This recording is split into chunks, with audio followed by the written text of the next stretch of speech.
Hey guys, how's it going? Today I wanted to talk a bit about being tested by God. I think it's so easy for us to fall into the prosperity gospel. And for those of you who don't know, the prosperity gospel is a theology in Christianity that the holier you are, the more you pray and follow God's teachings, the happier you'll be. The more prosperous you will be, like financially. There are mega churches that teach, oh, if you are just holy enough, you'll never get sick and you'll be extremely wealthy and things like this. As Catholics, we do not believe this, not in the slightest. In fact, we actually believe that oftentimes when our faith gets deeper and we become holier, we actually will suffer more. And there's many reasons for that. One of them is that the devil will attack you more. You are more of a threat to him, and so he will attack you like you're a threat. However, there's another reason. And it's one that I think makes a lot of Christians in general, but especially Catholics, uncomfortable.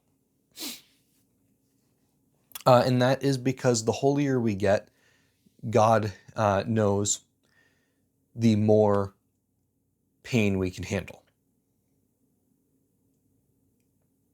And that might be in the manner of a test, or who knows what other reason.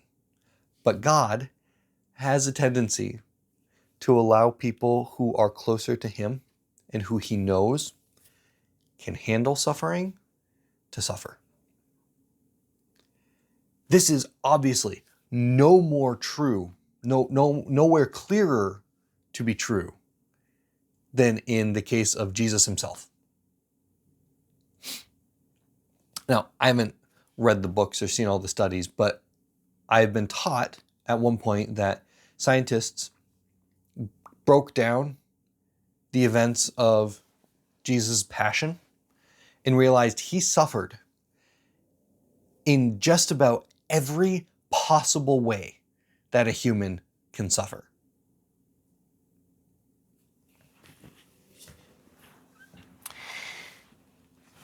There was nobody holier than Jesus, obviously. There was nobody closer to the Father than his only begotten Son. And yet, nobody has suffered more than Jesus. So it doesn't make sense to say that the holier we are, or the closer to God we are, the healthier and richer and more prosperous we will be. And I think this is a truth that is really hard for a lot of Christians to accept and a lot of Catholics to accept. How could a loving God be so evil? Wouldn't a good loving God do everything he could to make us happier and prosper more? And I understand that line of thought, and I feel that line of thought oftentimes. I've suffered, and I've asked God why, and told him that I don't think he is being a good friend. But I don't think that line of reasoning follows necessarily. That is, I don't think it's the only way we can think of the situation. It's one that makes sense. It's one that's intuitive.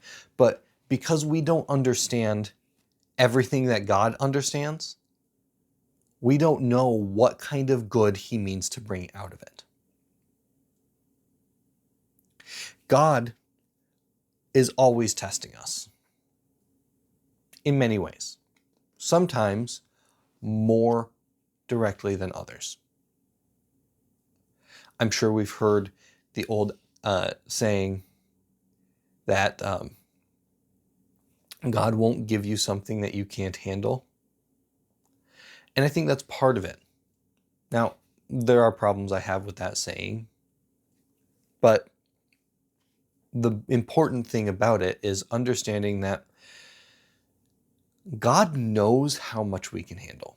And sometimes we might be able to handle more than we think. I know there have been times when, for various reasons, whether it's physical health or whatever, I have not been able to work. I've ended up calling into my job, and that means, while I'm trying to take care of my physical health because of some physical suffering, now I'm getting less hours at work, which means I'm getting paid less, which means my whole family is going to be more stressed because we're worrying a little more about money. And that can be uncomfortable.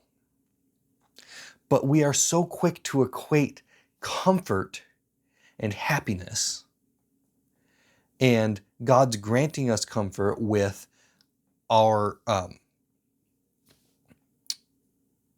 let's say,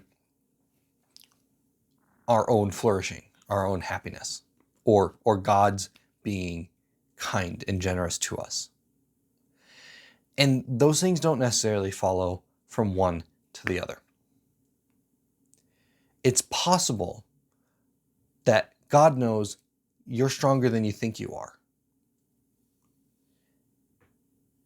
And he knows maybe there's some good that'll happen for somebody else if you suffer a little more.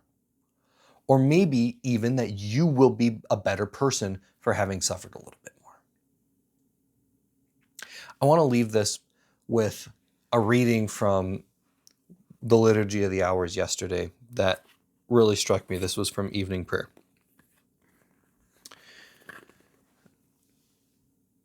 A reading from the book of James. My brothers, count it pure joy when you are involved in every sort of trial. Realize that when your faith is tested, this makes for endurance. Let endurance come to its perfection so that you may be fully mature and lacking in nothing. Hey guys, thank you for watching this video. A little bit different from my previous videos, but I hope you liked it. If you did, please give it a like down below. Throw your comments in the box. I try to read everybody. Questions, comments, concerns. I might even make a video if I feel I need to make a video in order to respond to you.